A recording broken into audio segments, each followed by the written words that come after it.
ते सांगितलं होतं, पण आता आपण काल सगळ्यांची स्पर्धा नेहमी पूर्ण झाली, राहिलेली स्पर्धा आज आपली होणार आहे. पण काही मुलांनी सगळे कागदपत्र त्यांच्याकडे उपलब्ध नाही, तिन्ही चारही कागदपत्र, त्या अभावी स्पर्धा क्रीडा शिक्षकांच्या संबंधित सगळ्यांची चर्चा झाल्यानंतर स्पर्धा घेऊया ठरलं.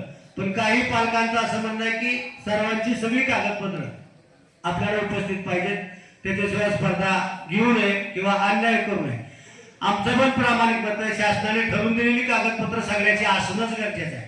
त्याच्या व्यतिरिक्त स्पर्धा घेणं म्हणजे चुकीचं आहे.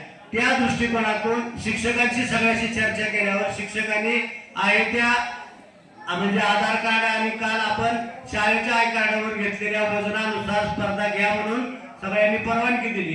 पण इथं काही थोडासा पालकांचा व्यत्यय आल्यामुळं ही स्पर्धा आपल्याला जर समजा निर्गत दाखला, त्याचबरोबर म्हणजे त्याची रजिस्टरची प्रत, सही शिक्का असणारी, आधार कार्ड किंवा 5 वर्षामध्ये आतला असणारा दाखला, या 3 कागदपत्र ही शासनाने गेल्या महिन्यामध्ये परिपत्रक काढलं.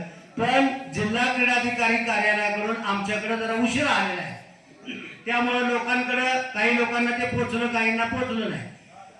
पण कंपल्सरी इंदापूर तालुक्याचा पॅटर्न सगळ्या तालुक्यात, सगळ्या जिल्ह्यामध्ये आणि सगळ्या महाराष्ट्रामध्ये राबवावा, ही खरं तर माझी पण त्यामध्ये मनोमन इच्छा आहे की जेणेकरून चुकीच्या चुकीच्या वयाची खेळाडू ओव्हरवेट असणारे आणि लहान मुलांशी त्याचा होणारा अन्याय दूर व्हावा, या दृष्टिकोनातून ही स्पर्धा, आजची जी स्पर्धा आहे ती स्पर्धा ज्या वेळेला 19 वर्ष आणि 17 वर्ष किरकोळ, रोमन आणि फ्रीस्टाईलची जी राहिलेली स्पर्धा आहे त्या स्पर्धेची तारीख दिली जाईल.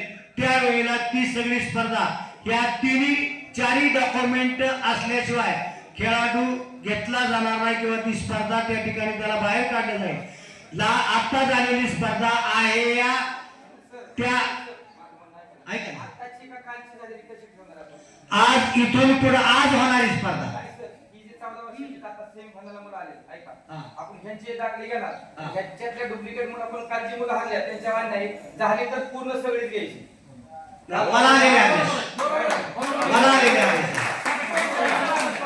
मला साहेबांकडून आलेले